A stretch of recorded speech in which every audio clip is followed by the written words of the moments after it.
And I accidentally cut the video off, so I'm going to have to edit. Yay!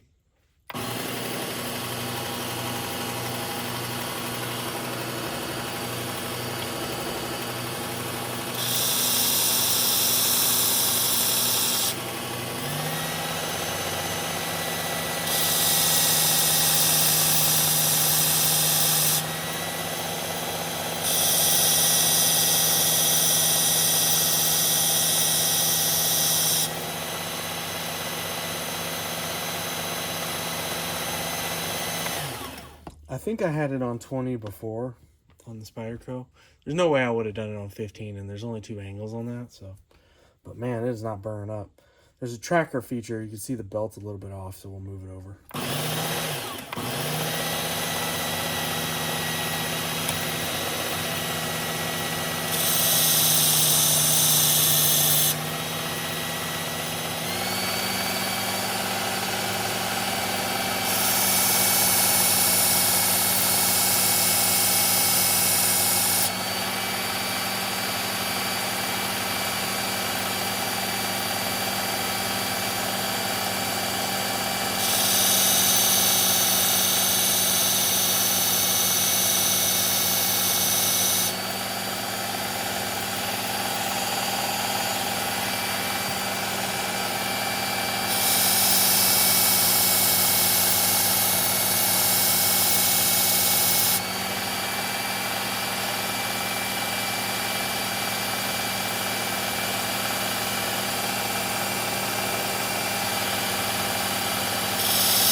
So it's starting to get a little bit hot. You don't want to mess with the heat treatment. So just kind of be careful with that. You don't want it to get too hot. So if it's starting to get a little hot, just take a chill. Take a little break for a sec. I'm starting to kind of feel a burr. I don't know what I was doing when I sharpened this before. Like I said, I was living at Aludede Air Base. So I don't know if you can really even call that downrange, but sharpening this in my little trailer.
All right, it's starting to get a little bit hot. With the Tonto, I'm kind of walking on my line here, but in a perfect world, you see that little line right there? That line would be the border between this edge and that edge. And that's kind of what I'm trying to bring back, but I'm kind of loosely doing it. But this belt is really not doing much to this S30V blade. So, okay, we got a little bit of a burr. Just be careful, because if you don't have a real burr, you're going to waste your time. I'm telling you. It feels like you can move on, but you can't until you get that burr. So if you're like, oh, do I have a burr? Keep going.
Alright, we got a pretty decent burr right here and a little bit of a burr right here. I might have to come back and do that side, but it's starting to get a little hot. So that's one thing I don't like about these electric ones, man. They're just rough on your blade. I don't know how interesting this is to watch, but we're going to switch sides.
making some progress. Man, this knife is fighting me, man. I don't know why it's like that. It just does. Might be time for a new chorus belt on here. You can see it's kind of crazy. It's actually starting to get a little bit of a higher polish finish, I guess. You can't see that, I don't think. Maybe. Anyway.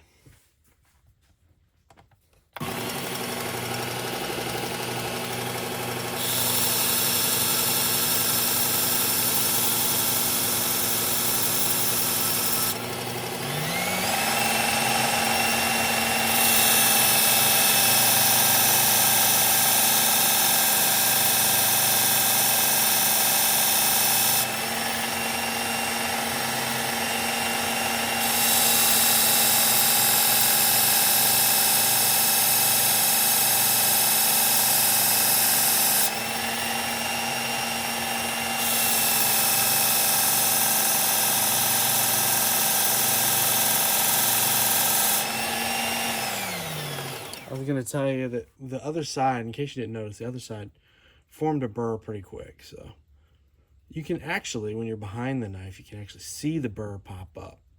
It's like a shiny, it'll be on there, and you'll see like this little silver line go across when the belt touches, and that's how you know you're good, even if you can't feel a burr. So this side has a burr, except for on here, man, this is fighting me.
I mean, can you imagine how long it would take to do this on a stone? Like, you'll smoke your stone, man. Like, your stone will be done. Be hitting up DMT for that warranty. I don't really know if they have a warranty. This side's starting to burr up a little bit. I think I'm going to switch stones here in a sec. Yeah, this feels pretty good. Are we focused still? Nobody's even watching this now. This is about as boring as it gets. I know.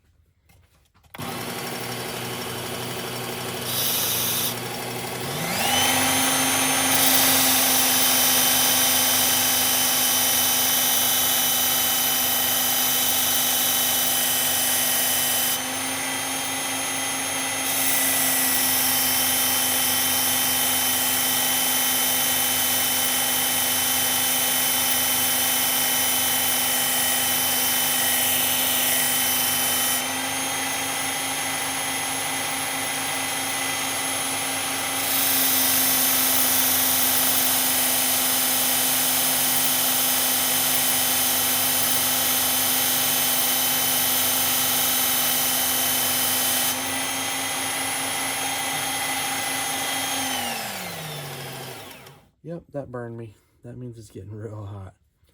Really hot. Man, it is just fighting me. Alright, we're gonna switch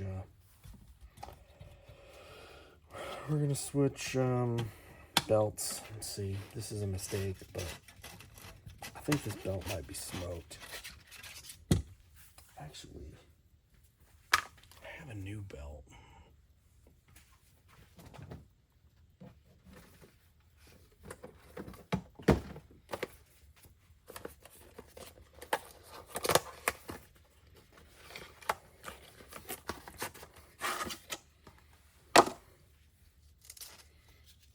See if this does any damage. They say these belts are supposed to last longer than you think. But in this case, I don't know. I've been using this thing a lot. Whoa.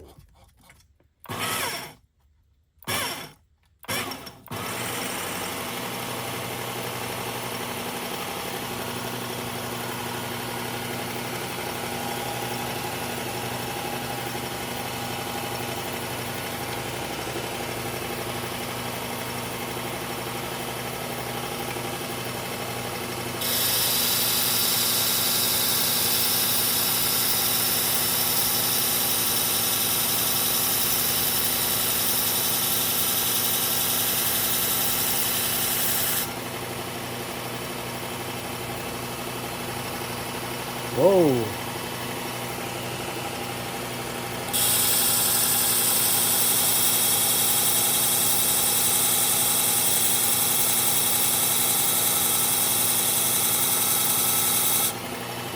That definitely made a difference.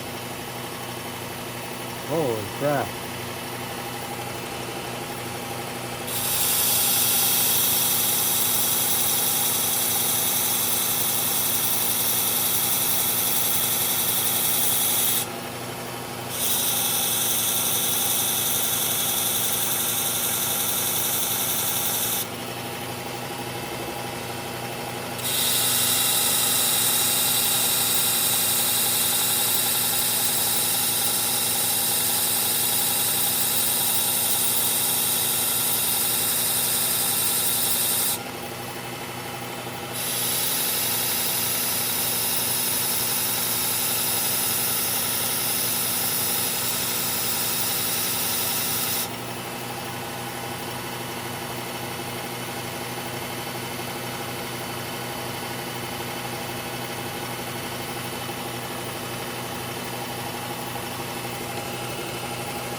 I'm gonna let it cool off a little bit.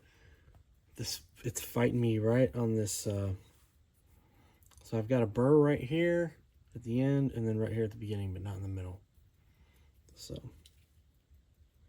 all we really want to do is make this like a super functional knife. And I'll be honest with you, that's a nice tip. And we're going 20 degrees. Don't get discouraged if one of your ends doesn't look like super even compared to the other one, because when they build these knives, they make them ununiform. That's just the way it is, man. I don't know why they do that.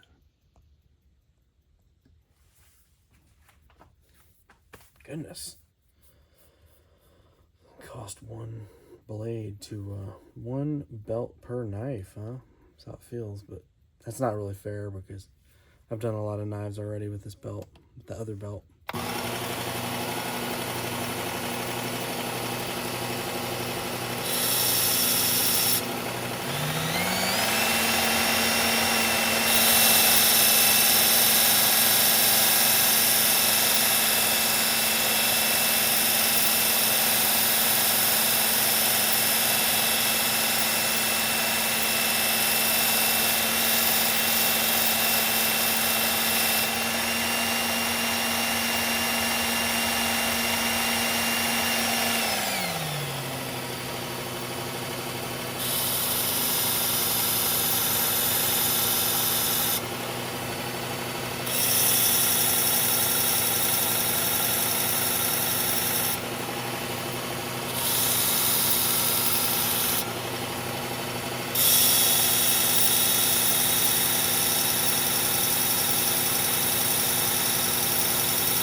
Alright. Finally got a burr on both sides. So we're going to switch belts.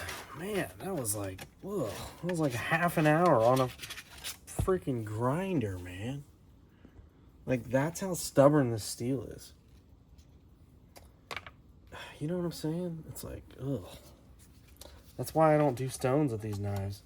With the hard steel, because it's like, you'll be here all day. Especially if you're trying to reprofile.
Alright, we're cooking. Now the belts are going to go quicker because that's just kind of the way it is. I don't know why. It's like the further, once you get it profiled, it just goes really quick. This is your medium belt. They all kind of look alike on this machine. On some of the old work sharps, they all had different colors, and that was cool. There was the green one, which was even more coarse than this red, and it was awesome. I don't know if they make a green one for this one, but if they do, I need to get it.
You have to kind of learn how to get these belts off and on because they want to catch on stuff. All right, here's the fine.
It's getting sharp now, boys. Let's see if it'll cut. Cigar magazine. Hey, it's getting there. This top hurts. Not bad. We'll keep going. I just hit the tripod. We're almost done.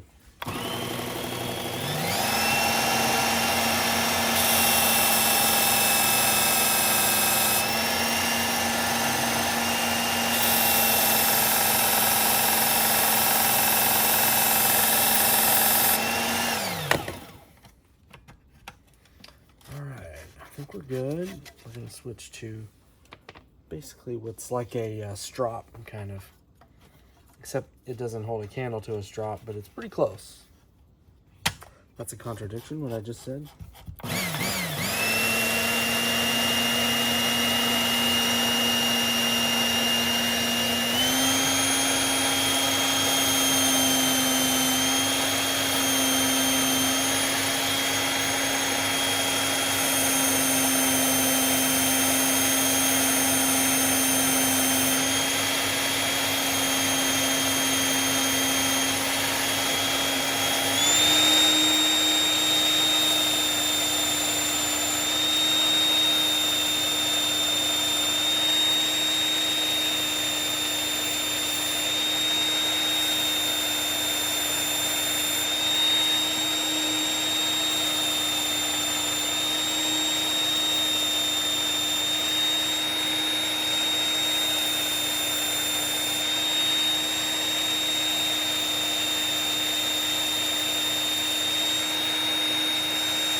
Alright, so some people would say that this is ugly and they don't like it and I should have kept the factory angle, but honestly the factory angle is lazy. Like, they don't care what your angle is. They don't even care if it's sharp when they ship it to you. They just go, hey, we heat treated this knife. Oh man. And okay. We heat treated this knife, we built it right. Keep hitting it on the serrations. Serrations are easy to sharpen, by the way. There we go.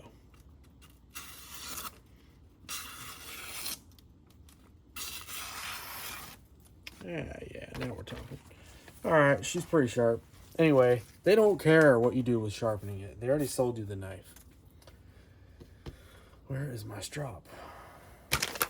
How about these fasting electrolytes? Alright, let's see if we can get this thing hair popping. Hair popping.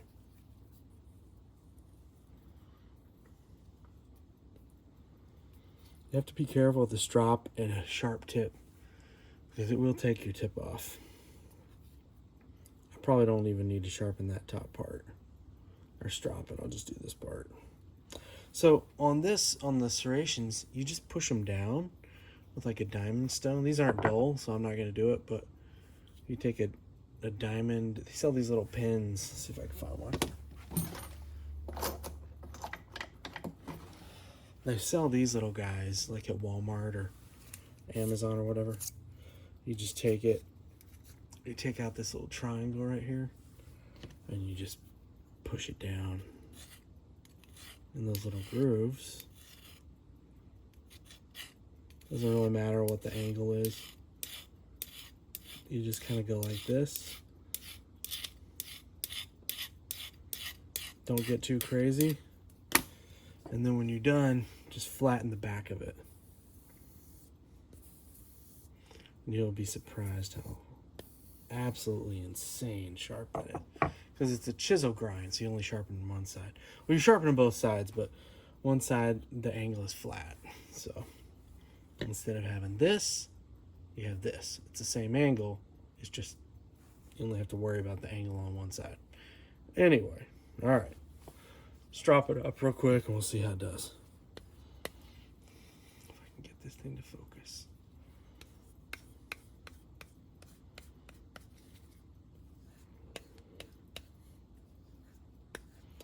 Maybe this will be a useful knife next time I have to stab a rodent with it. I felt bad for that little guy. I had one of those traps that comes down on their head and like impales them. But it didn't do anything but stick one like nail through his body. It didn't hit any vital organs.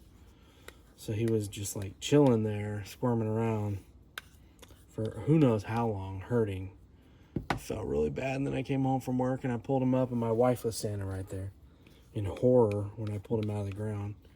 He's still alive. I'm like, yeah, I know. Pull out my knife. Normally when I pull my knife out, you better buckle up because it's gonna be sharp. But I've been a little lazy lately, and goodness. All right, do I have any hair? I'm running out of hair, man. I have to stop making videos for a while so that I can grow my hair back. Oh, man, that is nasty. Who needs hair on their arm anyway? My wife doesn't care. Actually, she probably does. Is it gonna focus? No, it's not gonna focus. Whatever. All this hair all over the floor. All right, guys, that's what's up.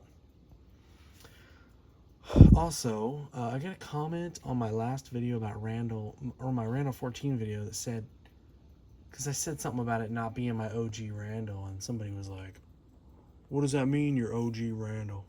I have an old Randall 14 that has been with me through some nasty years and stuff.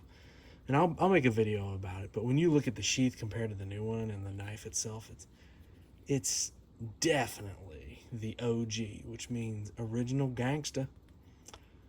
Look it up on like Urban Dictionary or something, y'all. Actually, I'm trying to be a good Christian, although I'm terrible at it. But the other day I got a Facebook Marketplace. Like 6 or 7, I mean, I don't even know how many times this guy asked me some stupid question, and I was like, is your Google broke, dude? And then I tried to like unsend it, and I was like, I wouldn't unsend. I was like, too late. Anyway, these Gerbers, the Taiwanese and Chinese Gerbers, I'm sure they're fine, but the US made Gerbers are on a different level. And this one has the strongest, craziest spring out of any auto knife that I have. Which is funny because I used to have a Gerber. It was like a bigger auto that had an NSN that was a military knife. And you push the button and you could go make a cup of coffee by the time the blade opened. So much weight. But I think they heard the feedback on this guy. And man, it is popping. Then you lock it, and you got a little bit. It's not going to close on you or anything, but really cool knife. Get you one. It's called an auto Propel Downrange is what it's called. So I don't know when I'm going to get this video out. Oh, there we go. It did it on camera. I forgot to mention this. Every now and then when you go to open this, the way the button works, like I can just pop it in, but it'll bounce back to where the button is holding it, but it's not locked. And that's actually kind of scary. I've had this thing almost get me before because I thought it was open and it wasn't all the way open, and then it started to close. So even though I said it has a strong spring and it opens up quick, it needs a little bit of a stronger spring because, and I don't know if I just need to loosen this pivot or what, but honestly, what happens is it's so powerful that it opens up so fast and it bounces back. That's cool. It's got an opening spring that's really powerful, but it doesn't have anything that makes it want to stay open like that. The spring is just like a flick spring. Like it flicks it, really powerful, but if it gets caught like that, it doesn't have any tension wanting to pull it. So it's kind of a design flaw, honestly. But to be honest with you, these days when I open it, I just kind of give it like a little, see, it did it that time. I kind of, without even thinking about it, I give it just a little extra. So that's a ding on the knife. Gerber, fix that. But no, you're not going to get this one for a warranty because honestly, I love this knife. This was my knife for many months and I loved it. All right, we'll see y'all later. Thanks for watching. If you're still here, this is like a super crazy long video. And it's only like this because I'm reprofiling. If I was just sharpening it, this thing would have been like 5 minutes.